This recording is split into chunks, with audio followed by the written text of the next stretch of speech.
Hey everyone, welcome back to the channel. Today we're going to be talking about some of the rescue equipment which we use on a regular basis, and we're joined today by our very own Matt Stone, and he's going to help talk to us about some of the equipment that he uses and the times that he's had to use it.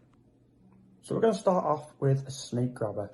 Now these things can be really useful when trying to capture snakes in difficult situations, so I'll pass you over to Matt so we can tell you a little bit more about the snake grabber that he uses and some of the times that he's had to use it.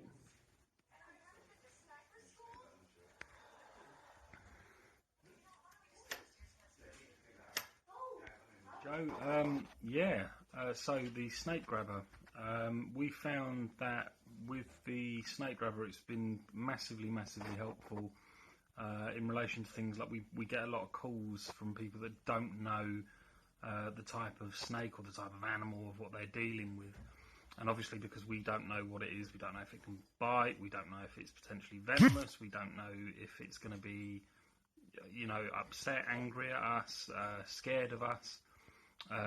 We found that using the type of grabber that we've got in the grasper end of it, so the end that does this, it's got like a little cutout, which has been quite useful when it comes down to things like I think in one of the videos that you guys have seen, there's a very small corn snake in a cupboard, and it was very useful for getting hold of the snake, making sure that there was not too much pressure on the snake, but that you still had hold of it. It wasn't going to get out, it wasn't going to get away, it couldn't harm us, it couldn't harm itself. And as well, like I say, the grabber itself, it's got that little kind of cutout where once you get hold of it, you're not going to harm it, which it's been really helpful. We actually have some amazing footage of Matt when he was called out one day about a corn snake that was found in someone's cupboard. Now this always makes me laugh, this video, because it just reminds me of something in South Africa that you see quite regularly. So we'll show you that now.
So next up we have a pair of bolt cutters. Now a lot of people I'm sure will be thinking, why would you need bolt cutters or any kind of cutters when you're rescuing animals? But this can be a really useful bit of kit, say if something's tangled in some wire. We get it quite a lot with sheep. So I'll pass you on to Matt now, and he can tell you a little bit about the times that he's had to use this.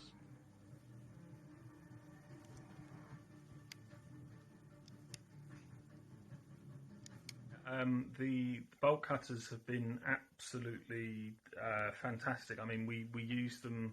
Fortunately, we don't have to use them very frequently, but they are, as you've already said, they are used on things like sheep to remove them from fences. They're light, they're not massive. As you can see, they're quite small. They can fit in backpacks, in trouser pockets, in jacket pockets. They're not expensive to buy either, so you're not talking about a great expense when you get pay out for them.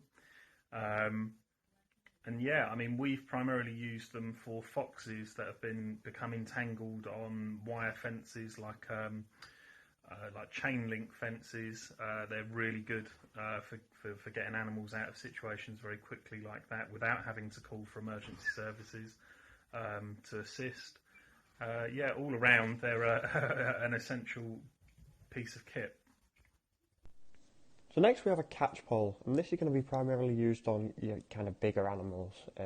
It's something I've never had to use personally, but I know Matt has first-hand experience using these.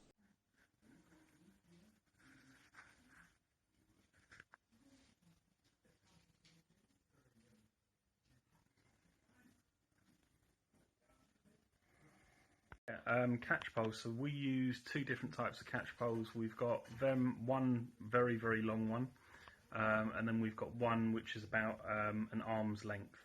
So it adds an extra arm's length to what you've already got.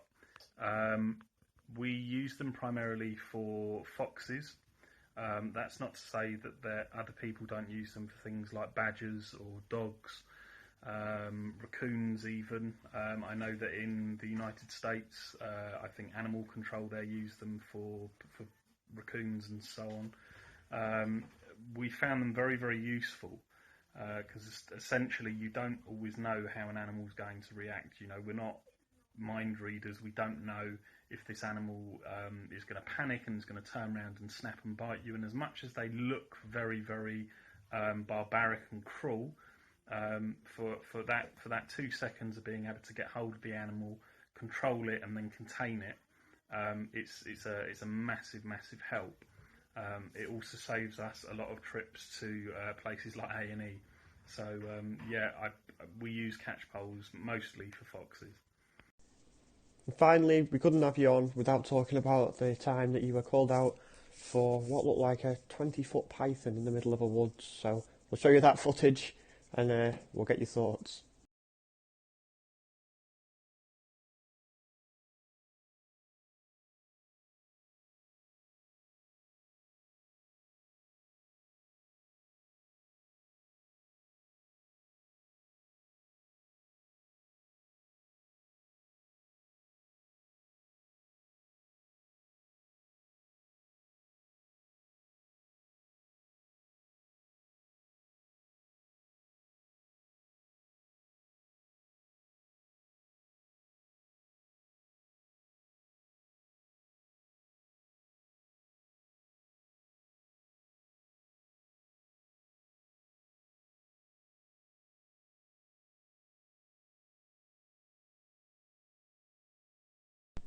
So obviously that turned out that it was a fake snake in the end, luckily.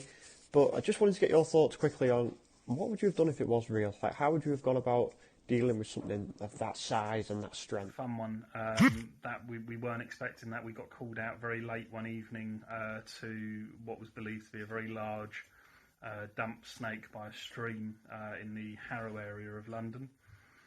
So we attended, and of course we found out that it wasn't a snake, and very fortunately it wasn't a snake, because it would have been around 20-25 feet long, and about the same width as my thigh. So that was interesting. What would we have done if it had been? I would like to say that the London response, we have a lot of people within the London response that specifically deal with reptiles, whether it be lizards, snakes. They specifically deal with reptiles. So I would have thought it would have been a situation of there would have been a very large group effort to save the animal, to get it to the right kind of environment and housing of where it was no longer in danger. We work very closely with other organisations as well, as I'm sure you already know. So I would have thought it would have been a situation of that. It was dealt with very, very quickly and efficiently to help the animal. So I hope you've all enjoyed that. I just want to say a massive thank you for Matt for taking the time to come on. I know how busy your time is with all the rescue work that you're doing. So I hope you've all enjoyed it. I've been Joe, and we'll see you next time.